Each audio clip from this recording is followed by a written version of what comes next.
While most historical murder mysteries were solved not long after the crime was committed, sometimes it's left up to modern science and historians to determine how and why a person died.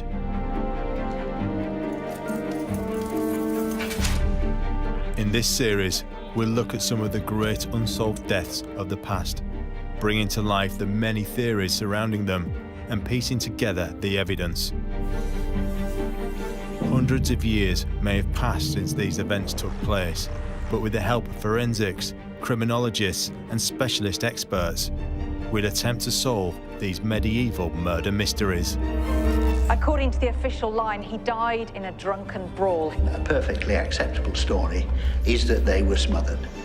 And so died King Edward II. Murder. And legend has it that Prince Arthur died of the shock of castration. It's a possibility, but on the other hand, it's a most unreliable way of killing somebody.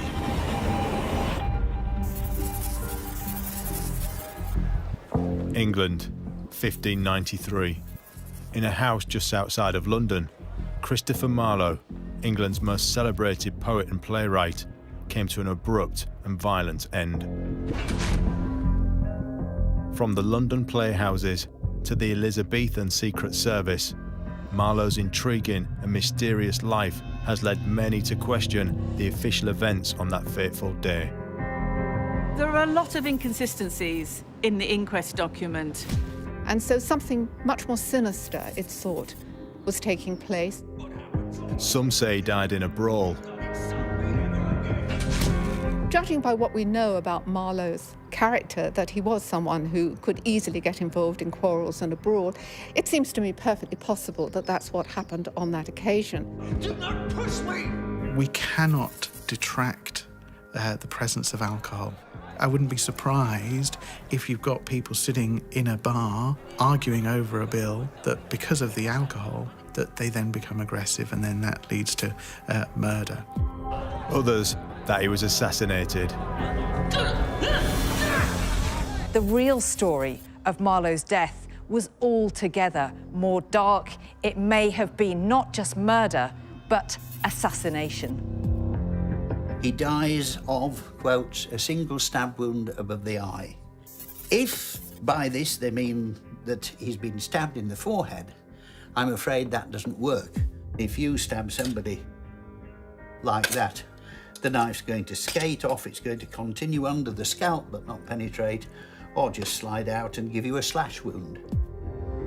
And there are those who believe that he faked his own death. No one has managed to come up with a really good theory for who would want to kill him and why it needed to be quite so elaborate. At the moment, I think the escape hypothesis is actually the strongest one. So what did happen to Christopher Marlowe?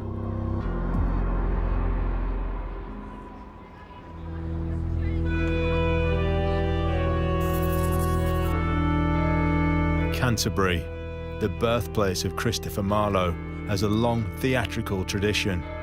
As a young boy, Marlowe would have seen the local actors performing religious plays around the streets and courtyards of the town. Marlowe was born 6 years into the reign of Queen Elizabeth I, in a period known as the English Renaissance, where art, literature and the theatre were all experiencing a great revival.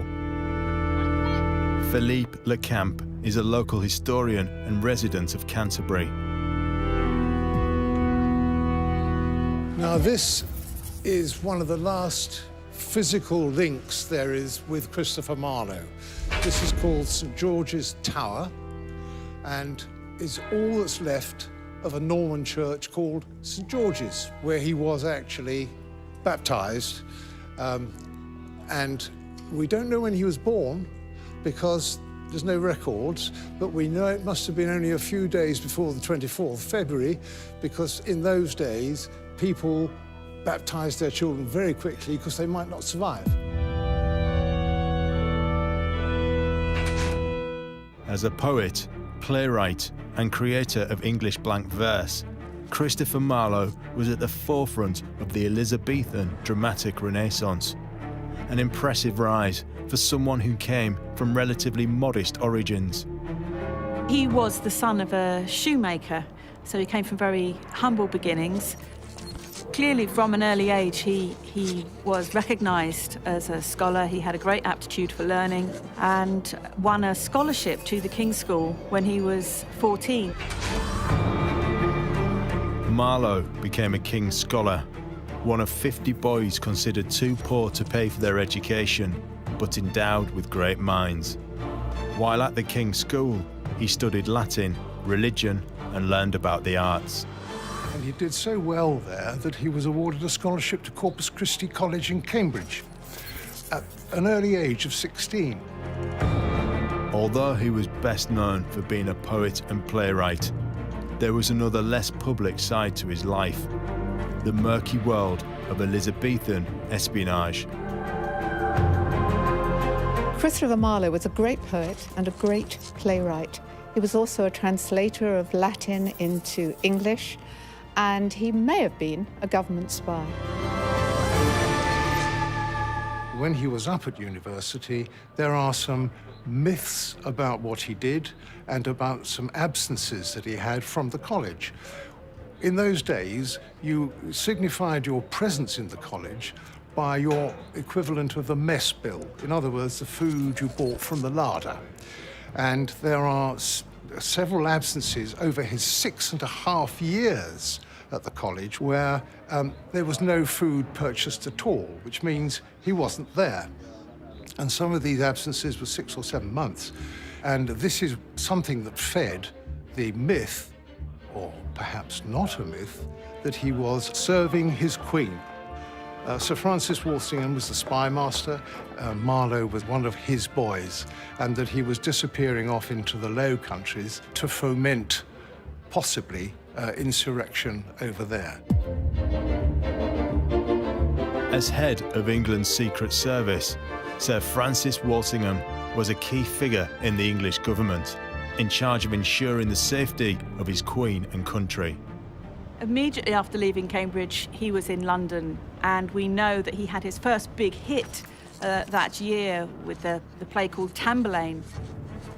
It was extraordinarily successful, and he then followed it with other successful plays, Dr. Faustus, Edward II, The Jew of Malta. All of this time, we don't know what he was doing in terms of spying, because if he was going to be a successful intelligence agent, clearly it needed to be secretive. But in January of 1592, he was arrested in the Netherlands in what looks like some fairly dodgy business. He was arrested for counterfeiting coins, which was a potentially treasonous offence. But when he was sent back to Lord Burleigh, who was very probably his boss, of course, he wasn't put into prison. Nothing happened to him. So we think he was actually on government business, and he was trying to infiltrate a plot against the Queen's life. Lord Burleigh was chief advisor to Queen Elizabeth I and one of the most powerful men in England. Along with Sir Francis Walsingham, he ran England's large network of spies throughout Europe. Marlowe himself was a little bit of a feisty individual, and he had 2 or 3 occasions when he would have been hung up in the courts for what we would call today common assault.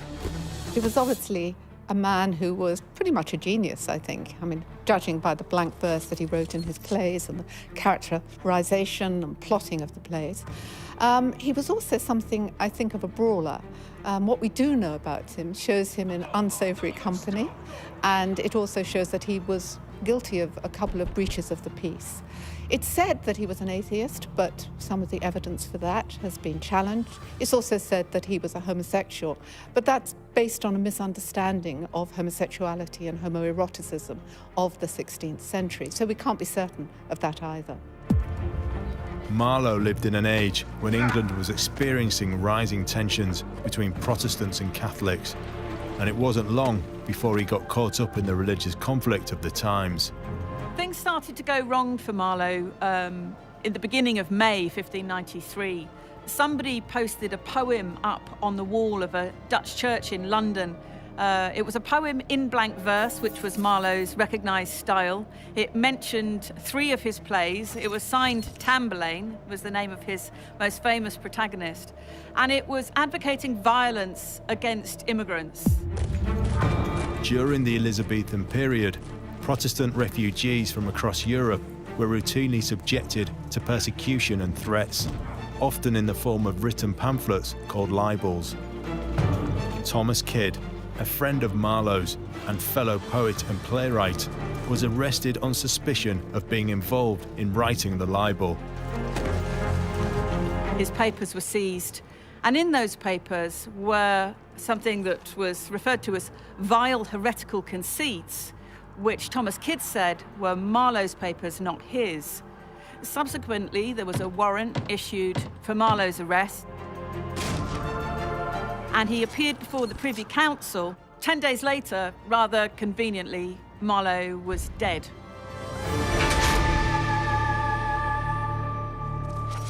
The official account of Marlowe's death states that he died from a single stab wound, which his killer claimed to have inflicted in self-defense.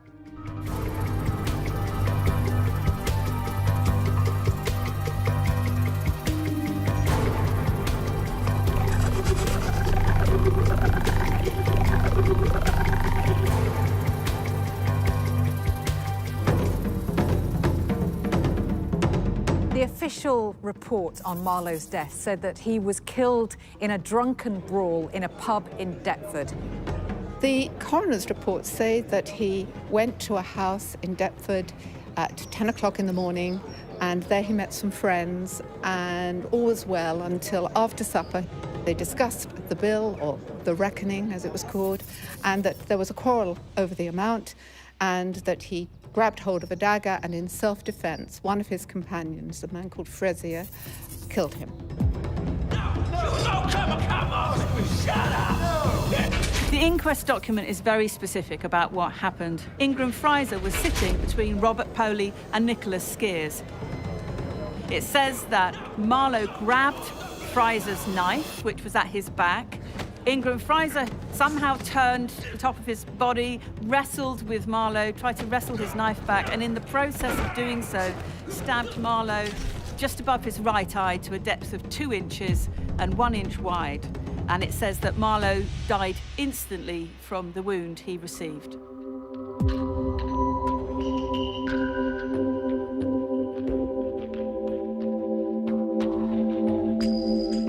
On the surface, it seems to be a plausible story. But after reviewing the evidence, what would a modern-day barrister, pathologist, and criminal psychologist make of Marlowe's death? From royal tribunals to international murder cases, barrister Andrew Rose has both defended and prosecuted at numerous criminal trials over his career. Looking at the evidence as it stands, it would seem perfectly possible that Marlowe was killed in the course of a brawl. Would you mind being a singer on the London stage? We don't know how much each individual had to drink. They all seem to be rather strong characters, and these were rumbustious times. So it doesn't seem to be wholly implausible that there wasn't a defence of self-defence available to Fraser, which was accepted by the jury of the day. But could something as small as a disagreement over the bill really escalate into a killing? There are 2 reasons why going out for a drink and a simple thing in terms of paying a bill might escalate into violence and murder. We cannot detract the presence of alcohol. We know that alcohol lowers inhibitions, can in some people increase aggression, and so therefore even the smallest thing, for example, bumping into somebody and spilling their pint, can result in a fight, in aggression. And so therefore I wouldn't be surprised if you've got people sitting in a bar arguing over a bill that because of the alcohol that they then become aggressive, and then that leads to murder. During the inquest, Ingram Fraser entered a plea of self-defense. Should we simply accept his account that Marlowe's death was not premeditated. Is the murder intentional? That's another question. It might be an accidental murder because of the aggression, because of the fight. If it's intentional, then we need to look at something else that's going on, that it's not necessarily just the alcohol. One of the biggest obstacles in finding out what really happened is the lack of impartial witnesses. The first task is to assess exactly what happened, which is probably very difficult to do. The amount of material available is going to be limited. A lot of it seems to derive from the coroner's report, and coroners in those days were appointed by the Crown. They were answerable to the Crown, and they would be likely to behave in a way which would not cause any problems with the Crown. Since the killing was deemed to have taken place within a 12-mile vicinity of the monarch, the inquest was conducted by William Danby, the Queen's coroner. But in the Elizabethan period, Deptford was part of the English county of Kent, and by law, a Kent county coroner should have been present. Danby, however, conducted the inquest on his own.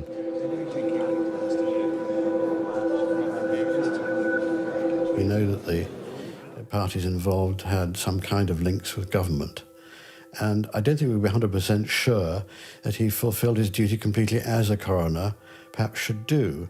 The coroner's task is to investigate the cause of death, the how and the where and the why of the death, and of course to establish the identity of the deceased. In this case, there was no doubt it was Christopher Marlowe. As to the other factors, of course, what was going through the coroner's mind in the way in which he was handling the case may well have affected the way in which questions were put. So to that extent, we have to study any documentation, I think, with great care. Professor Mike Green is a former Home Office pathologist. His years of experience have seen him carry out countless examinations at crime scenes to determine the exact cause of death. Christopher Marlowe, according to the contemporary accounts, dies in a brawl in Deptford. He dies of, quote, a single stab wound above the eye. If by this they mean that he's been stabbed in the forehead, I'm afraid that doesn't work, because as you can see, the skull's a pretty solid object, and if you stab somebody like that, the knife's going to skate off, it's going to continue under the scalp but not penetrate, or just slide out and give you a slash. In the course of my career, which spanned 40 years, I only saw 2 cases where a stab wound actually got through the skull. And they both got through the skull, round the side here, the temporal region, where the bone is very thin. But if we look at an alternative scenario and assume that the description wasn't entirely accurate, and he's been stabbed above the right eye, but into the orbit, we've got a different story. The knife goes over the top of the eyeball, as you might be able to see when I held the skull up. The skull of the roof of the orbit is so thin that it lets light through it. It's just a single layer of bone as opposed to a 3-layer sandwich of bone like the rest of the skull is. And if the knife goes through that way, above the eyeball, and then comes out here, we get into contact with the base of the brain. If Marlowe received a stab wound just below the forehead and through the orbit, it's possible that one of the major blood vessels in his brain could have been severed, causing internal bleeding. The brain is fairly tightly wrapped up in the membranes which surround it. So literally only 25, 50 mils of blood, the equivalent of a double shot of scotch, is going to be enough to cause the pressure on the brain to rise so quickly that he's going to die within a very short space of time. My feeling on Marlowe is if what they meant is that it went through the sort of eyebrow region but below the bony ridge, yes, it could well have happened. If the stab wound is up here, you've got to be looking for something else which has not been described and which should have been. Dr. Kieran O'Keefe is head of criminal psychology at Buckinghamshire New University. he studies and assesses the causes that lead people to criminal behaviour, such as violence or murder.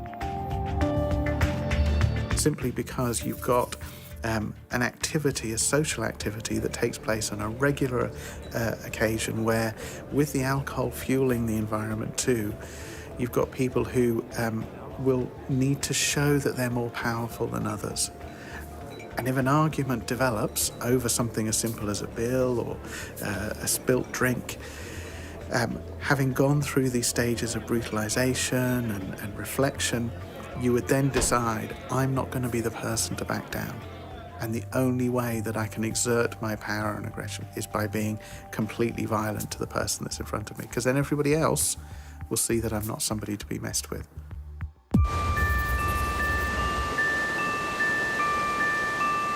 But for what reason had Marlowe come to Deptford? Why Marlowe was meeting with these companions at the inn, it just seemed like a normal social occasion. I think that's extremely unlikely. Marlowe was under high pressure at that time. He was being investigated by the Privy Council. A warrant had been out for his arrest. Thomas Kidd, who had been his roommate, was under investigation and had been arrested. I think it's highly unlikely that he went out for a drink with the boys at that particular time. Something was definitely going on, and whatever was going on was hushed up. There are a lot of inconsistencies. As soon as the inquest document was found, which was in 1925, a doctor said that it was impossible that Marlowe would have died instantly from the kind of wound that he was given. The other problem with the inquest document is that it rests on the testimony of 3 professional liars. All 3 men had questionable backgrounds. Both Nicholas Skeers and Robert Pooley were employed by the government as secret agents, while Ingram Fraser had a reputation as a confidence trickster and was known to have swindled wealthy gentlemen out of money. Robert Pooley was a consummate liar. He's down in the history books of that time. William Camden, the Tudor chronicler, called him a very expert dissembler. We even have a letter from Robert Pooley saying, I would swear and forswear myself rather than I would do myself any harm. He's essentially saying there that he would lie to the Lord Treasurer, Lord Burleigh, rather than get himself into trouble. It seems plausible that Marlowe could have died in a brawl, but with many unanswered questions and the involvement of shadowy Elizabethan figures, it's easy to see how alternative theories might have arisen. Theories such as faking his own death.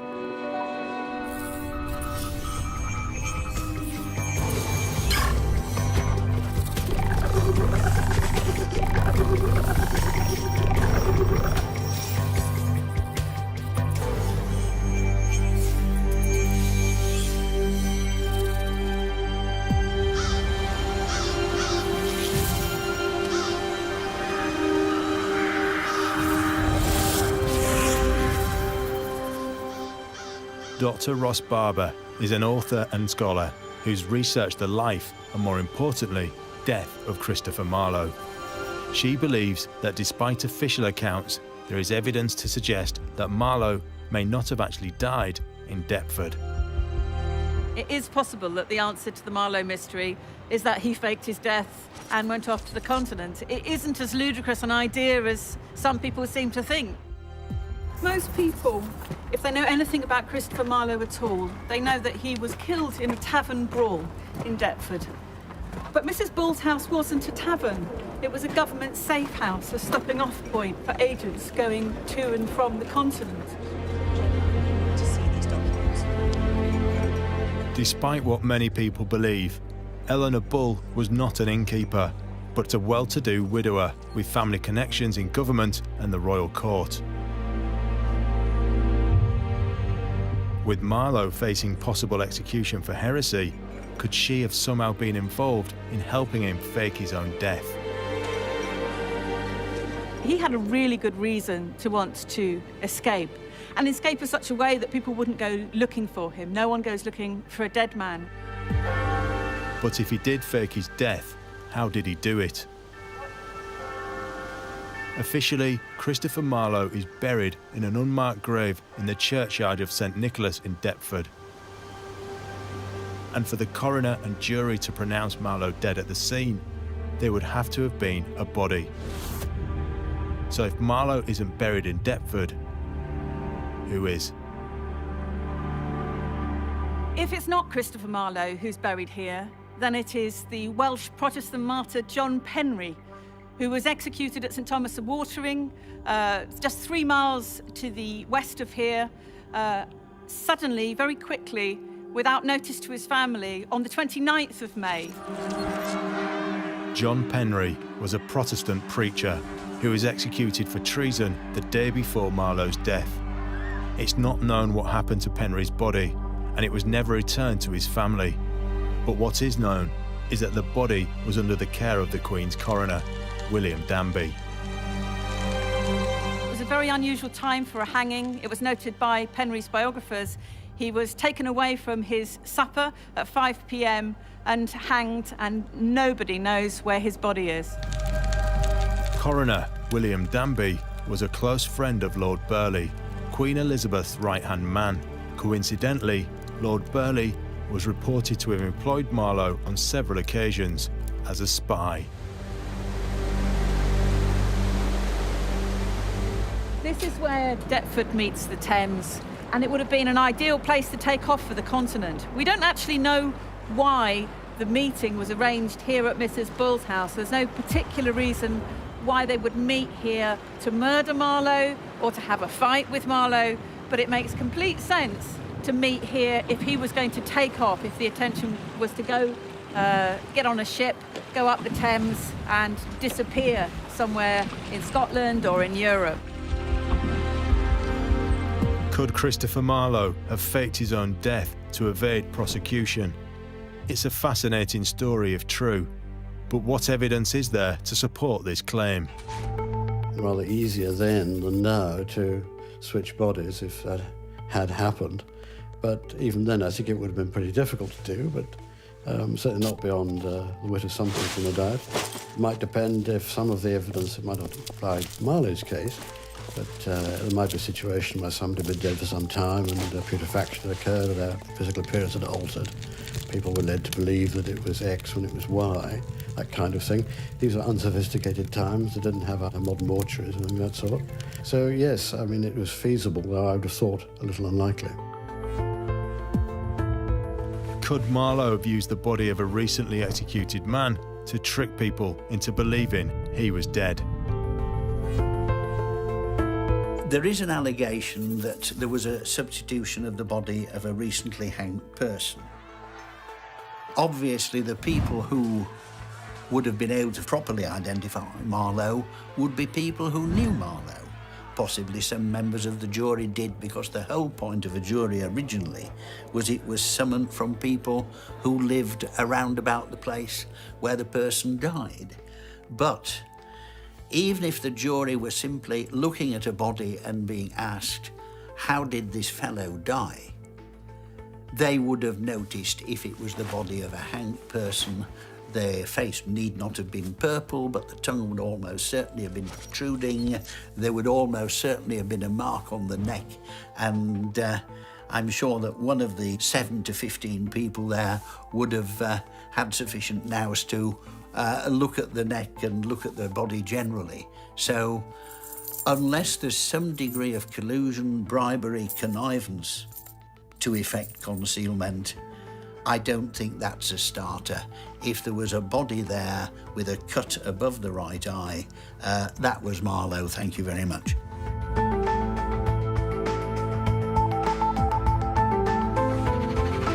I think the process of identifying a body in Marlowe's time would be very similar to the process today. Obviously, it would be on the part of those people who knew Marlowe, and they would be called forward to say that the body that they saw was the person that they knew. And of course, they could be asked about how well they knew him, if they only had a fleeting glimpse, or whether they were good friends or family, or something of that sort. But evidentially, I would think the position is very much the same today.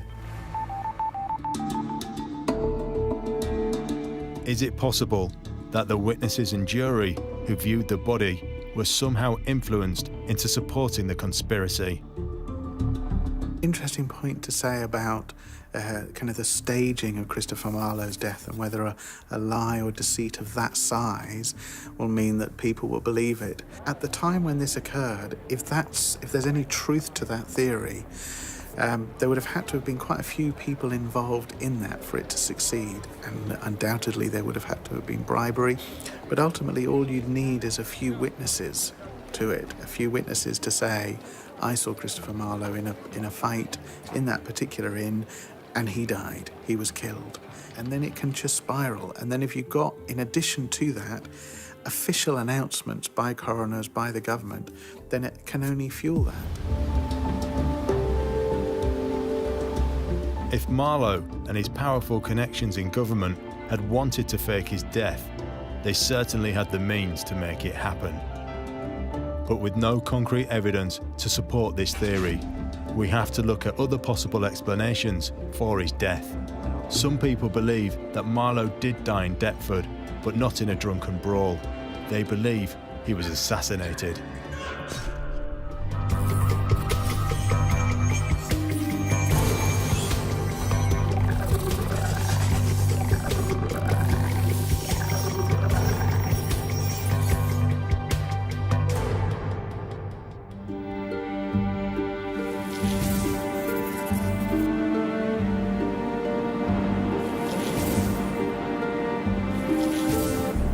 Tracy Borman is a historian and the joint chief creator of historic royal palaces. She believes that there may have been a more sinister reason behind Marlowe's death. The death of Christopher Marlowe was one of the greatest unsolved mysteries. According to the official line, he was murdered in a pub brawl. An argument over the bill broke out. They'd been drinking all day and Marlowe was stabbed in the eye. He died instantly. He insults me every week. You put this in front of me as if I would be able to deal with you. But the real story was altogether darker than that. Marlowe was under suspicion of treason, of heresy.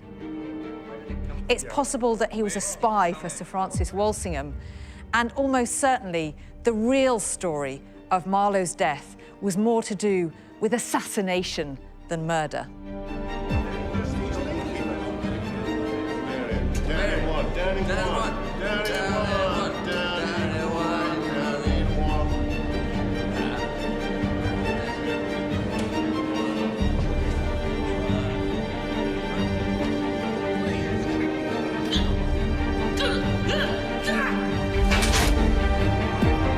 But if Marlowe was assassinated, who ordered it and why? Sir Walter Raleigh and Christopher Marlowe were great friends. They were both famous poets. They actually wrote poems to each other. And it's possible that Raleigh was somehow involved in the same treasonous activities for which Marlowe was being investigated at the time of his death. So it's said that Raleigh might have had him murdered because his own guilt would have come to light. Sir Walter Raleigh was one of the most notable figures in Elizabethan England. He was a poet, explorer, and favourite of Queen Elizabeth I. But it was also said that he was an atheist. Exactly what Sir Walter Raleigh was afraid that would come to light is not clear. It may have been that, like Marlowe, he shared his beliefs in heresy, that he was a blasphemer like Marlowe was believed to be, or even an atheist, and that was punishable by death in the Elizabethan period.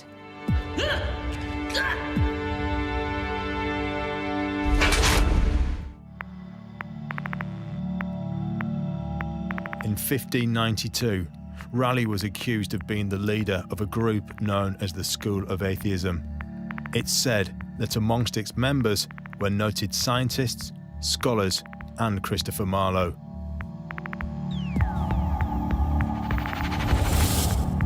Could Marlowe have been killed on the orders of Sir Walter Raleigh, so his own heresy would not be exposed? The situation which occurred in Marlowe's case, where there's a suspicion that witnesses were robbed out, it does strike a chord in modern times. We've only got to think of the Cray brothers and their activities in the 60s. people of that sort, there's always been a temptation to make away with witnesses who might cause you harm.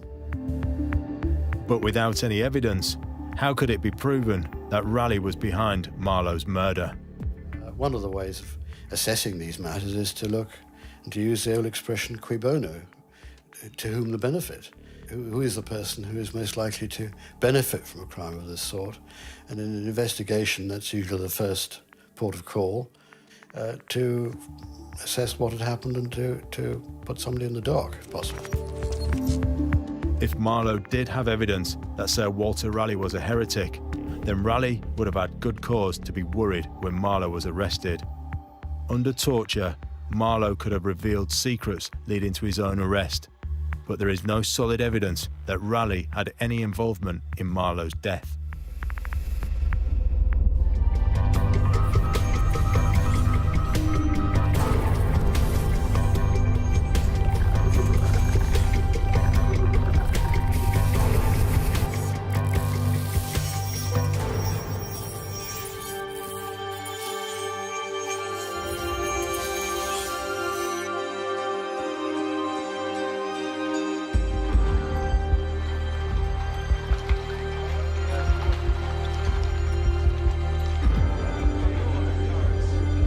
Should we accept the findings of the coroner's inquest that Marlowe was killed in self-defense?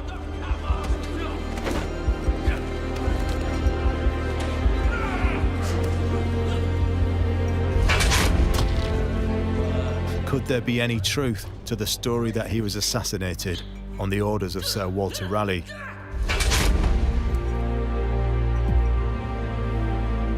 Or did he fake his own death to avoid trial and execution?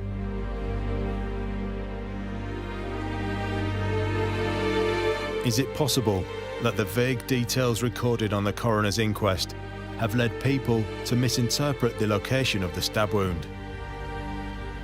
Could Christopher Marlowe have died with a single stab wound above his right eye? In short, the answer is yes. If the stab wound is immediately above the eye, it's going to go along the roof of the orbit over the eyeball. It's going to go through a bit of skull which is only 0.5 millimetre thick, 1 millimetre at the most, and requires minimal force to penetrate. Once it's through there, within a matter of 1/2 inch, 1.5 centimetres, it's in contact with a fairly large vessel or group of vessels under the base of the brain.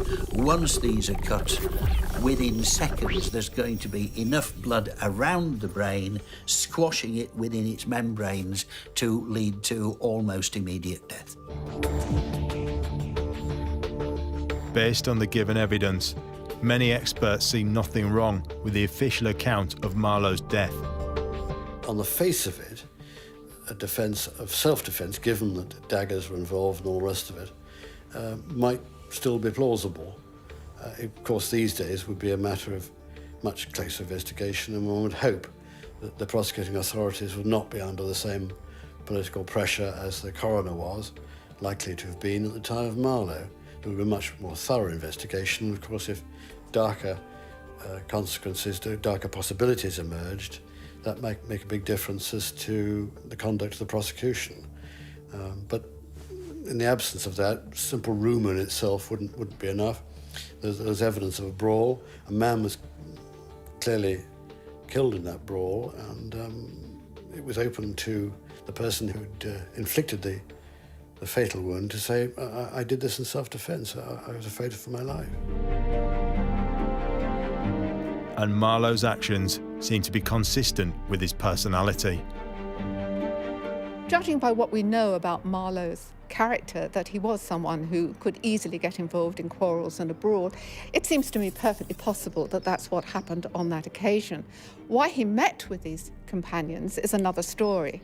He was at the time under investigation for atheism and possibly being suspected of interactions with Roman Catholics, which were not on government service. So it's quite possible that he was meeting them with something related to that kind of accusation, possibly to carry out government business. But I don't think some of the conspiracy theories that have been put forward hold water.